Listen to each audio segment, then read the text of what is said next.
सौंदर्यामध्ये भर पाडणारी, जत ग्रामीण भागातील लोकांची स्वप्न पूर्ण करणारी पंचायत समितीची भव्य दिव्य इमारत राज्याचे लोकप्रिय ग्रामविकास खात्याचे मंत्री माननीय जयाभाऊंनी मंजूर केली आणि नुसती मंजूर झाली नाही, त्याचं टेंडर झालं आणि आज स्वतः जयाभाऊच्या शुभ हस्ते या इमारतीची पायाभरणी होते आहे आणि येत्या काही महिन्यांमध्ये ही इमारत आपल्याला भव्य दिव्य स्वरूपामध्ये आपल्याला पाहायला मिळणार आहे। आणि असा एक देखणा कार्यक्रम आज आपल्या सर्वांच्या उपस्थितीमध्ये पार पडतोय। माननीय जयाभाऊंचं आपण जोरदार टाळ्या वाजवून आपल्या तालुक्याच्या वतीनं स्वागत करावं।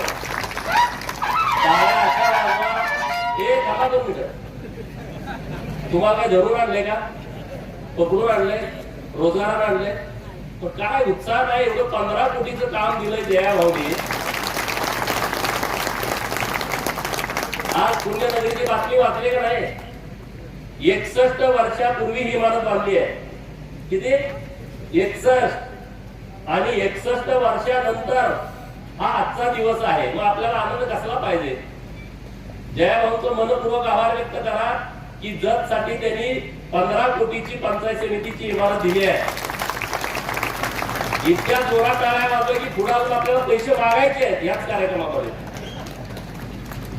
आणि जयाभाऊंनी या राज्यामध्ये जे काम केलंय, देवाभाऊ आणि जयाभाऊ 30 लाख लोकांना घरकुल मंजूर केलेले या एका वर्षामध्ये। 30 लाख लोकांना। काल परवा पाऊस झाला, स्टील कॉलनीमध्ये मी भेटायला गेलो, सगळे पत्रे उडून गेले लोकांचे, ज्यांना स्वतःच पक्क घर नाही, खाली जमीन आणि वर आभाळ, जमीन हातरायला आणि आभाळ पांघरायला ज्यांना आहे त्यांना घराची किंमत आहे। जयाभाऊ तुम्हाला इतके आशीर्वाद मिळणार आहेत या महाराष्ट्रातल्या 30 लाख लोकांचे, आणि त्यातली 10,000 लोक तर माझ्या जत तालुक्यातलीच आहेत। 10,000 घरकुल तुम्ही मंजूर करून दिलेले आहेत। आता वेळ कमी आहे, सगळं रेकॉर्ड आहे आमच्याकडं। आमची पंचायत समिती आणि जिल्हा परिषद पण खूप चांगल्या पद्धतीने काम करते आहे। त्या सगळ्या लोकांना पहिला हप्ता देऊन टाकला आहे। काही लोकांची घरं पूर्ण झाले, काही लोकांची घरं आता लेंटर पर्यंत आलेले आहेत, काहींची पायाभरणी झालेली आहे। 10,000 लोकांना एकदा घर कधी मिळालं तर सांगा तुम्ही? सरपंच आहेत बरेच इथं आपले, अनेक सिनियर लोक आहेत। आमचं जेवढं वय आहे तेवढं काम केलं राजकारणात, अशी लोक माझ्या समोर बसलेले आहेत। एका गावात 200, 300, 400 घरकुलं मंजूर केलेले आहेत। हे देवाभाऊ आणि जयाभाऊ आणि वर नरेंद्र मोदी साहेब आणि शिवराज सिंग चौहान साहेब यांच्या माध्यमातून हे घडलंय। मित्रांनो, कालच साताऱ्यामध्ये कार्यक्रम झाला, आपण सगळ्यांनी टीव्हीवरती बघितला। 5 लाख घरं बांधून पण पूर्ण झाली, त्याच्यासाठी धन्यवाद आपण जयाभाऊला देऊया। आणि भाऊ, हे काम खूप मोठं आहे, तुमच्या आयुष्याला आशीर्वाद पुरेल इतके आशीर्वाद आपल्या लोकांचे मिळतील। कारण घर बांधणं हे प्रत्येकाचं स्वप्न असतं, प्रत्येकाचं स्वप्न असतं, पण सगळ्यांना ते पूर्ण होत नाही। अनेक लोक आहेत त्यांना जागा नाही, ज्यांना जागा नाही त्यांना तुम्ही सरकारची जागा देता निर्णय घेतला। ज्यांना घर बांधायला सरकारी जागा मिळत नाही त्यांना जागा खरेदी करायला पैसे दिले। 1,20,000 रुपये पूर्वी घरकुलाला मिळायचे, 26,000 रुपये रोजगार हमीतून मिळायचे, 12,000 रुपये शौचालयासाठी मिळायचे, असं 1,58,000 रुपये मिळायचे।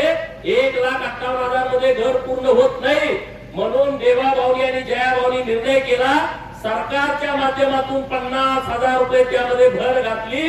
2,08,000 रुपये घरकुलासाठी आपल्या सरकारने उपलब्ध करून दिले आहे। नुसतं घर बांधायला पैसे दिले तर चालत नाही, वाळू आणायला गेलं, एक त्रास वाळू पकडली का त्याला लाखो रुपये दंड होतोय। तलाठी अण्णासाहेब तुम्हाला सगळे माहिती आहे, गाडी दिसली पकडणार, भीक नको पण कुत्रावर, अशी घरकुलाच्या बाबतची वेळ लोकांच्या वरती आली होती। आपल्या सरकारनं 5 ब्रास परत त्यामध्ये मोफत वाळू देण्याचा क्रांतिकारी निर्णय घेतलाय। इथपर्यंत आपलं सरकार थांबलं नाही जयाभाऊंचं, देवाभाऊंचं। त्या घरकुल वाल्यांना सोलार पॅनेल फ्री, म्हणजे त्याला लाईट बिल पण येणार नाही आणि 24 तास त्याला लाईट मिळेल, असं काम जयाभाऊंनी केलंय। त्यामुळे त्यांना खूप आशीर्वाद। योजना त्यांच्या खूप आहेत, पण एकच योजनेवरती मी बोलतो भाऊ, 10,000 घरकुल आमच्या तालुक्यात सगळीच कामं चालू आहेत आणि आमची यंत्रणा पण जोरात काम करते। सदाभाऊ उपस्थित आहे. सदाभाऊला मी काय त्यांना आमदार म्हणून बोलवलं नाही, माझे मित्र म्हणून बोलवलं नाही. जर तालुक्याची वकिली बिना पैशात करण्याच्यासाठी तुम्हाला बोलावलंय. तुम्ही फक्त जगच बोलायचं, तुम्ही स्वतःच काही बोलायचं नाही. कारण ते जयाभाऊचे खास मित्र आहेत, ते वारंवार विकासाच्या दृष्टिकोनातून नेहमी बोलत असतात. आमचे नगराध्यक्ष आरडी साहेब, आमच्या सभापती अर्चनाताई पाटील, उपसभापती रवींद्र बगली साहेब, जाधव साहेब आपले अतिरिक्त सीओ साहेब, खूप चांगलं काम त्यांचं आहे, त्यांच्यासाठी पण जोरदार टाळ्या वाजवा. ऍडिशनल सीओ शिंदे साहेब इथं आहेत, आपले धानोकर साहेब तहसीलदार आहेत, आपले राठोड साहेब आहेत, उपनगराध्यक्ष विक्रमदादा आहेत, आकारामदादा आहेत, नामोद काका आहेत, सगळी व्यासपीठावरचे जिल्हा परिषद सदस्य, पंचायत समितीचे सदस्य, सगळी मंडळी इथे उपस्थित आहेत. आणि तुम्ही सगळेजण खरं तर टायमिंग आणि तुम्हाला द्यायला चुकलं, कोण 12 ला आलंय, कोण 1 ला आलंय, कोण 2 ला आलंय, सगळे तुम्ही उपस्थित आहात, पत्रकार मित्र आहेत. भाऊ, जत तालुका तुमचा खरंच ऋणी आहे. कारण जत तालुक्यात देवभूमी तुमच्यामुळे ते झालंय पुस्तक तयार. देवभूमीची मी लक्षवेधी सभागृहात मांडली, त्या अधिकाऱ्यांना नेमकं कळलंच कुणाला पाठवायची, कुठल्या खात्याकडे पाठवायची, याचं उत्तर कुणी द्यायचं. जयाभाऊ म्हणले मी याचं उत्तर देणार, आणि त्यांनी उत्तर आपल्या सभागृहामध्ये नागपूरमध्ये दिलं. होय, जतला देवभूमी करण्याच्या दृष्टिकोनातून आमचं सरकार प्रयत्न करणार, असा शब्द भाऊनी आपल्याला तिथं सभागृहामध्ये दिलाय. आणि आता भाऊ मी मंगळवारी येतोय तुमच्याकडं हे पुस्तक आणि पत्र घेऊन. तुम्ही आणि बावनकुळे साहेबांनी बैठक लावून, आम्हाला काय दुसरं काही करायचं नाही, नाव बदलायचं नाही, काय नाही. जतच्या अगोदर देवभूमी जत ही सरकारनं अधिकृतपणे घोषणा करावी, अशी आमच्या सगळ्यांच्या वतीनं विनंती आहे ना. सगळ्याला मान्य हात करून सांगा देवभूमी जत. कारण त्यातल्या 8 मंदिरांना जयाभाऊनी तीर्थक्षेत्र बचा दर्जा दिलाय आणि फंड पण दिलाय. धन्यवाद भाऊंचं, की 5 लाख रुपयाचा निधी मिळायचा मुश्किल आहे आमच्या मंदिरांना. तुम्ही तर 5-5 कोटी रुपये द्यायला लागलाय. आणि ही मंदिर अशी आहे की जिथं लाखो लोक येतात. एक पर्यंत आम्ही चुकीची मागणी केलेली नाही. 1 लाखापासून 20 लाखापर्यंत भाविक येणारी मंदिरं जतमध्ये अशी 36 मंदिर आहेत. आणि त्या मंदिराचं डेव्हलपमेंट करायचं सगळं जबाबदारी जयभाऊंच्या खात्याकडे आहे. आणि त्यामुळे राहिलेले पण प्रस्ताव आम्ही तयार करणार आहे.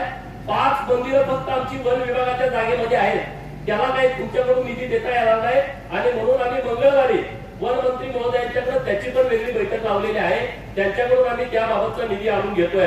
तालुक्यामध्ये ग्रामपंचायतीच्या इमारतीला मागच्या वेळेस तुम्ही आम्हाला 5 ग्रामपंचायतीला मान्यता दिली. आता आमची एक 10 ग्रामपंचायती अशा आहेत की त्यांना इमारतच नाही. काही ग्रामपंचायतीच्या इमारती त्यांना दुरुस्ती करण्याची आवश्यकता आहे. भाऊ, तालुक्यामध्ये इतकं टॅलेंट आहे.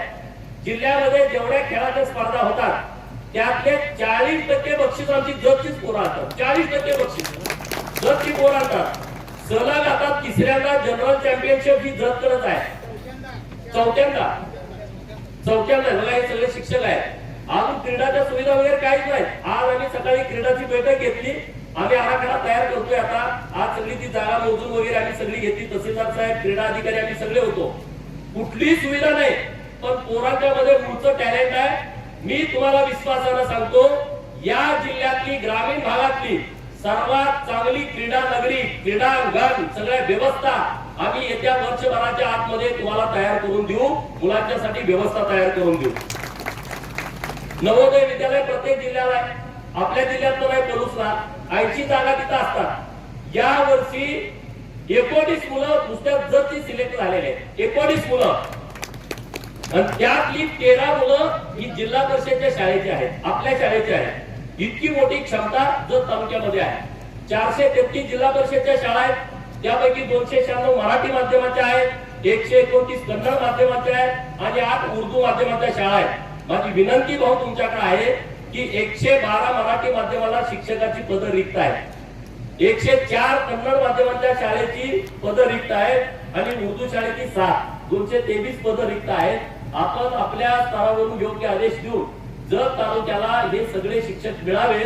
कारण जिल्हा परिषदच्या शाळावरतीच आमची मुलं सगळी अवलंबून आहेत. आणि जिल्हा परिषदचे शिक्षक खूप चांगल्या पद्धतीनं तिथं मेहनत घेत आहेत, विद्यार्थ्यांना मार्गदर्शन करतायत. आमच्या उमराणीला 10वीचा वर्ग चालू केला जिल्हा परिषदचा, नामक काका इथं आहेत. आणि 10वीची सगळीच्या सगळी मुलं एकदम मेरिट मध्ये पास झालेले आहेत. पहिल्यांदा ही 10वीची शाळा इथं चालू केलेली आहे. आणि आता कुलाळवाडीचा पण प्रस्ताव आहे, अन्य गावांचा प्रस्ताव आहे. जिल्हा परिषदच्या शाळांमध्ये माध्यमिक शाळांचं शिक्षण हे खूप चांगल्या पद्धतीनं दिलं जात आहे. मुख्यमंत्री माझी शाळा सुंदर शाळेमध्ये आमची जतची शाळा क्रमांक 1 ही विभागामध्ये 3ऱ्या स्थानावरती आलेले आहे. त्यांना बक्षीस मिळालेलं आहे. भाऊ तालुक्यामध्ये ग्रामीण रस्त्यांची लांबी 890 किलोमीटर आहे आणि माझी तुम्हाला विनंती आहे की तुम्ही जरा लक्ष देऊन ग्रामीण रस्ते आमचे होण्याच्या दृष्टिकोनातून तुम्ही आमच्यावरती लक्ष ठेवावं अशी एक कळकळीची विनंती आपल्याकडे आमच्या जत तालुक्याच्या वतीनं मी तुम्हाला करतोय. बाकीचे विषय बोलण्यासारखे बरेच आहेत की उमेदच्या माध्यमातून 2-3 जिल्हा परिषदच्या ठिकाणी एखादं चांगलं सभागृह जर आपल्याला देता आलं तर त्याचा विचार आपल्या माध्यमातून करावा अशी एक नम्रतेची विनंती आहे. तालुक्यामध्ये बंजारा समाज मोठ्या प्रमाणात आहे. संत सेवालाल महाराज ताना समृद्धी योजनेच्या माध्यमातून बंजारा समाजाच्यासाठी ज्या तांड्यावरती सुविधा पायाभूत गरजेच्या आहेत त्या सुविधा जर आम्हाला आपल्या माध्यमातून उपलब्ध करून दिल्या तर मोठ्या प्रमाणामध्ये आम्हाला मदत होईल. 26 गावं अशी आहेत की तिथं स्मशानभूमीच नाही. 26 गावं. आणि मला वाटतं आता तुम्ही एक चांगला क्रांतिकारी निर्णय घेताय की राज्यामध्ये ज्या गावामध्ये स्मशानभूमी नाही त्या सगळ्या गावांना स्मशानभूमी देण्याचा खूप चांगला निर्णय भाऊच्या माध्यमातून होतोय. आता पंचायत समितीची एवढी मोठी इमारत आपण दिलेली आहे. पुढे जेव्हा काही निधीच्या फर्निचरला वगैरे लागेल तेव्हा आम्ही तुम्हाला नक्की विनंती करू आणि आपल्या माध्यमातून आपल्या या तालुक्यामध्ये चांगलं काम होण्याच्या दृष्टिकोनातून आम्ही नक्की तुमच्याकडून मदत मिळवून तालुक्यातल्या लोकांना आम्ही जो शब्द दिलाय तो शब्द पूर्ण करण्याचा प्रयत्न